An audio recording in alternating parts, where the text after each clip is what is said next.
जहां महाराष्ट्र के बारामती में बड़ा विमान हादसा हुआ है, जिसमें डिप्टी सीएम अजीत पवार का विमान क्रैश हुआ। महाराष्ट्र के बारामती में बड़ा विमान हादसा, डिप्टी सीएम अजीत पवार का विमान क्रैश। विमान हादसे में अजीत पवार का निधन हो गया। विमान में सवार अभी 5 लोगों की मौत की खबर सामने आई है। साथ ही इमरजेंसी लैंडिंग के दौरान यह विमान क्रैश हुआ। आपको बता दें कि बारामती डिप्टी सीएम अजीत पवार जा रहे थे जिस वक्त यह हादसा हुआ। बारामती में हुए विमान की इमरजेंसी लैंडिंग के दौरान यह हादसा हुआ है। लैंडिंग के समय अजीत पवार का विमान क्रैश हो गया। बड़ी खबर इस वक्त की, चुनाव प्रचार के लिए डिप्टी सीएम अजीत पवार बारामती जा रहे थे। महाराष्ट्र के बारामती में बड़ा विमान हादसा, डिप्टी सीएम अजीत पवार का विमान क्रैश। आपको बता दें कि इमरजेंसी लैंडिंग के दौरान यह विमान क्रैश हुआ है। बताया जा रहा है कि डिप्टी सीएम अजीत पवार बारामती जा रहे थे। इमरजेंसी लैंडिंग के दौरान यह हादसा हुआ। बारामती में विमान की इमरजेंसी लैंडिंग कराई गई। लैंडिंग के समय अजीत पवार का विमान क्रैश हुआ। चुनाव प्रचार के लिए डिप्टी सीएम अजीत पवार बारामती जा रहे थे। हालांकि विमान हादसे में अजीत पवार का निधन हो गया। और यह तस्वीर भी हम आपको साथ ही साथ दिखा रहे हैं। बताया जा रहा है कि विमान में सवार सभी 5 लोगों की मौत की खबर अभी तक सामने आई है। इमरजेंसी लैंडिंग के दौरान विमान क्रैश हो गया, जिसमें डिप्टी सीएम अजीत पवार का निधन हो चुका है। बारामती में विमान की इमरजेंसी लैंडिंग कराई गई, जिसके बाद यह विमान क्रैश हुआ। विमान में सवार हालांकि सभी 5 लोगों की मौत की खबर सामने आई है। तस्वीरों में भी आप देख सकते हैं कि जहां पे यह हादसा हुआ है उस जगह की तस्वीर हम आपको दिखा रहे हैं। सभी लोग मौके पर मौजूद नजर आ रहे हैं और विमान जहां पे इमरजेंसी लैंडिंग के दौरान यह विमान क्रैश हो गया। महाराष्ट्र के बारामती में बड़ा विमान हादसा और सभी के लिए एक बहुत ही शॉकिंग यह खबर है। हालांकि चुनाव प्रचार के लिए डिप्टी सीएम बारामती जा रहे थे जिस वक्त यह विमान क्रैश हुआ। विमान की इमरजेंसी लैंडिंग के दौरान अजीत पवार का निधन हो गया। हालांकि विमान में सवार सभी 5 लोगों की मौत की खबर सामने आई है।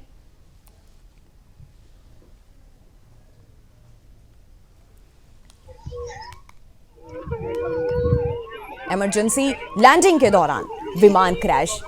तस्वीर भी हम आपको साथ ही साथ दिखा रहे हैं। सभी लोग वहां पे आप देख सकते हैं तस्वीरों में भी किस तरीके की भीड़ वहां पर इस समय जुटी हुई है। एम्बुलेंस की गाड़ी से लेके पुलिस बल वहां पर तैनात है। क्यों कभी बात हुई, इतना पारदर्शी नेता नहीं देखा।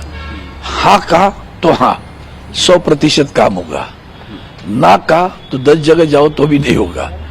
तो खुले थे कि भाई जो होने वाला है मैं हाँ बोलूंगा तो करूंगा, मतलब करूंगा। और बोल्ड, बहुत बोल्ड थे। महाराष्ट्र के खास करके उनके बारामती क्षेत्र की प्रगति में उनका आदरणीय शरद पवार साहब के आशीर्वाद से बहुत बड़ा योगदान था। पूरा पवार परिवार आज व्यतीत होगा। हम उनके दुख में सहयोगी और भावपूर्ण श्रद्धांजलि व्यक्त करते हैं। बिल्कुल बोल्ड थे वो, एक जो नतीजे लेते थे और अपने जो वादे थे वो पूरे करते थे। जिस तरीके से वो एक जनता के बीच में रहते थे और आज सुबह सुबह वो बारामती जा रहे थे। और वही तो दुख की बात है ना कि मैंने अभी कहा आपको, एक बार जबान दी उस वाला वैसे आदमी थे वो। मुझे याद आता है मैंने गाँव में जब आदरणीय उद्धव जी साहब के हाथ से शुभ से एक छोटा सा डैम रिजर्वायर बनाने की प्रयास किया तो उसको मान्यता मिली, पैसे की उपलब्धि चाहिए थी तो हफ्ते में देने की आदत होती ना सरकार की। मैंने उनसे कहा फिर काम नहीं होगा, यह और लटकेगा। ज्यादा नहीं है, 30-35-40 लाख तक है। पूरी अमाउंट दे दो ताकि लोगों को जो किसान अपनी जमीन देता है उसको वक्त पे पैसे मिलेगा। मुझे हाँ कह दिया और पैसा दे दिया। आज बहुत दुखी हूँ मैं, बहुत दुखी हूँ। मुझे हम कभी ऐसी राजनीति नहीं खेलते।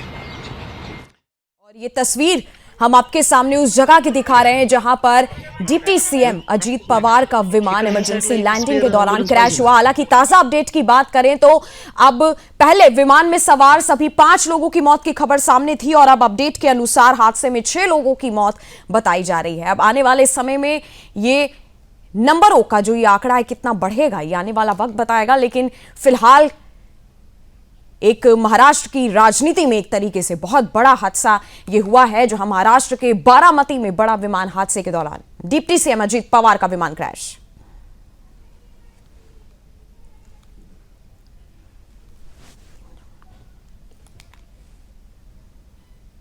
और इसी पर आगे बात करने के लिए मेरे साथ ब्यूरो चीफ जुड़े हुए हैं दीपक चव्हाण के। दीपक, ये पूरा जो एक हादसा हुआ है एक बार विस्तार से बताइए किस समय हुआ है, क्योंकि बताया जा रहा है कि इमरजेंसी लैंडिंग के दौरान हुआ है। क्या विमान में कोई तकनीकी खराबी थी? क्या पूरी ताजा अपडेट है?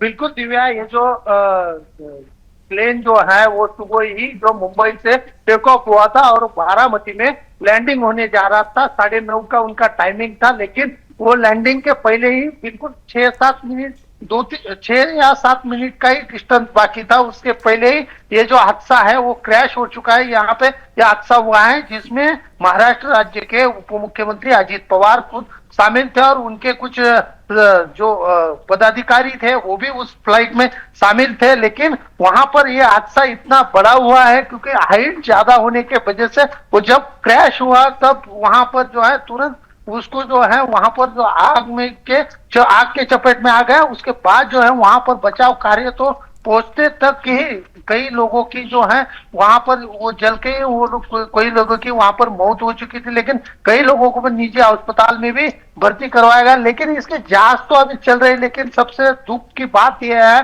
कि महाराष्ट्र राज्य को एक बहुत ही बड़ा झटका यहाँ पर लगा है, क्योंकि अजीत पवार जैसे नेता की जाने की खबर जिस तरीके से सामने आई है, पूरे तरीके से महाराष्ट्र जो है वो पूरे तरीके से हजर चुका है। क्योंकि महाराष्ट्र के एक ऐसे लोकप्रिय नेता थे जिनकी छोटे बच्चे से लेके बुजुर्ग तक जो है उनकी बहुत ही बड़ी ख्याति थी। क्योंकि अजीत पवार कोई भी पार्टी का व्यक्ति हो या कोई भी किसी भी परिवार से हो, किसी में भी भेदभाव करने वाला व्यक्ति नहीं था। जो अपने कार्यशैली, जो कार्य की पद्धति, जो काम की जो स्टाइल थी, सुबह 6 बजे ये पहले ऐसे महाराष्ट्र राज्य के जो उप मुख्यमंत्री थे अजीत पवार, जो उनका ऑफिस जो है वो सुबह 6 बजे ही शुरू करवाते थे। 6 बजे से लेकर जो है रात को 10 बजे तक जो है वो जनता के बीच में रहने वाला एक सबसे बड़ा नेता जो है अजीत पवार को आज महाराष्ट्र जो है वो खो चुका है। क्योंकि अजीत पवार की जैसे ही जो इस प्लेन में जो हादसे में जो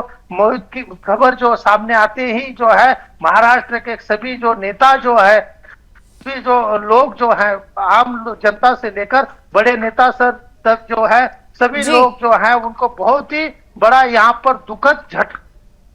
जी, हालांकि दीपक, बिल्कुल जिस तरह से आपने बिल्कुल सही कहा कि महाराष्ट्र की राजनीति के लिए भी बहुत ही दुखद खबर है, बहुत बड़ा हादसा एक महाराष्ट्र की राजनीति में हम देखें तो सबके लिए एक शॉकिंग खबर है। रेस्क्यू ऑपरेशन के बारे में पूछना चाहूंगी, कितनी देर ये रेस्क्यू ऑपरेशन चला हादसे के बाद और मौके पर इस समय क्या हालात वहां पे बने हुए हैं?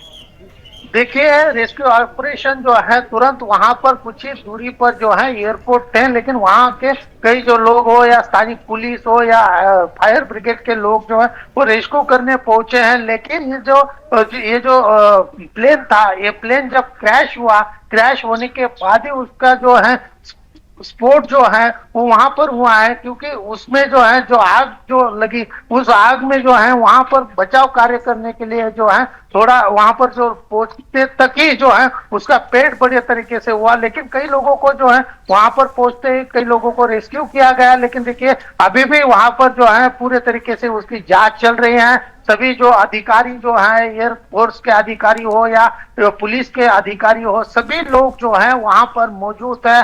कई लोग जो है वहां पर जो है पूरे तरीके से जांच की जा रही है। राज्य के मुख्यमंत्री भी लगातार जो है इस घटना को लेकर जो है वो फॉलोअप में है। उप मुख्यमंत्री जो है वो भी जी। वहां से निकल चुके हैं, जैसे कि कई जो मंत्रीगण जो है वो बारामती की तरफ निकल चुके हैं। इस हादसे को लेकर जो है बड़ी अपडेट ये है कि 6 लोग जो है इस प्लेन क्रैश में जो है उनकी जगह पर मौत हो चुकी है। लेकिन दिव्या ये भी एक बड़ी अपडेट है, क्योंकि जिस तरीके से ये 6 लोग थे, आखिर विमान में किस तरीके की तकनीकी आई, विमान का क्यों क्रैश होने का क्या पूरा ये है, इसको लेकर जो है वो तो जांच तो होती होगी ही। लेकिन महाराष्ट्र जो है अब पूरे तरीके से जो है वो शोकाकुल शोक में डूब चुका है, क्योंकि ये महाराष्ट्र का संवेदनशील और कर्तव्य दक्ष नेता जो है इस महाराष्ट्र ने यहाँ पर जी